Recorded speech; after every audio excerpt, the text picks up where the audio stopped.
as you say, this level of grief or sorrow, it goes beyond the individual relationships. It's almost, we've almost inherited it from our species, from our culture. It runs very deep, and it's so deep. It's kind of nameless. You can barely give it a.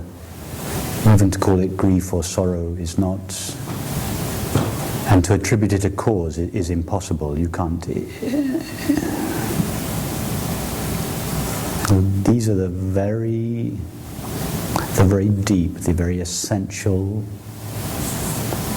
sense of sorrow or lack that is very close to the root, the core sense of separation. And it's triggered, as you say, by certain situations or certain people, very often family people, although, as you recognize, it's not really to do with those individuals. So the approach has to be so sensitive. You can't go after this sorrow with your mind. You can't do anything with it. It's far too subtle for that. And that's why in our more contemplative meditations and in the yoga that we do, it's precisely these amorphous, formless, nameless, causeless feelings that are very close to the core sense of lack and the core fear of disappearance. And they're too subtle to be gone after with even this very subtle reasoning that we engage in. That can only take us so far. But it's much deeper. It requires a much more sensitive, contemplative, loving openness to these feelings, to let them. They've been buried in here for so long. We've so successfully, both culturally and individually, repressed these feelings, covered them over, pretended they're not there, compensated for them, avoided them, repressed them. But it takes courage and love. These courage, love, and sensitivity.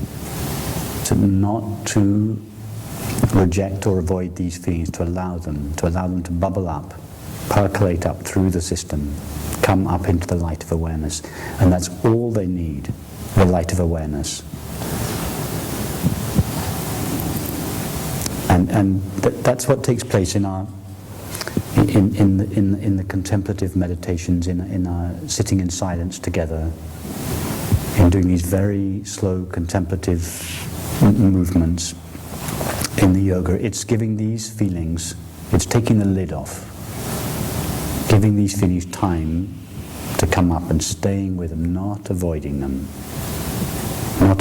through thinking, through acting, through substances, whatever it is. But obviously here we're not at the stage of avoiding these feelings through substances, and we're avoiding them in much subtler ways, through going off into the past and the future, these subtle, innocuous trains of thinking. So here we come back and again to this open space, and we allow these feelings to come up. And it's a sensitive, contemplative, loving, and it takes time. It takes time and courage. We feel the impulse to avoid. The feelings come up, the first impulse. I want to avoid this, to do anything, and feeling that impulse, because that impulse is itself another feeling. So to allow the whole mechanism to come up, and to notice even how we turn this into a method as a means of getting rid of them, the tendency to allow them in order to get rid of them. That's not allowing them. That's just a very subtle and not so subtle form of the same thing. So right there, the sense of separation has appropriated this understanding and is using it to get rid of its to get rid of feelings, which means to perpetuate itself. So it's very subtle. It takes, for most of us, it takes time. You just dip your toe in the pool, and you leave it there, and you think, okay, it's okay. And then you put your foot in, and then and it takes time to be completely immersed in it, to give yourself completely to this contemplation, not to avoid, evade, suppress, repress.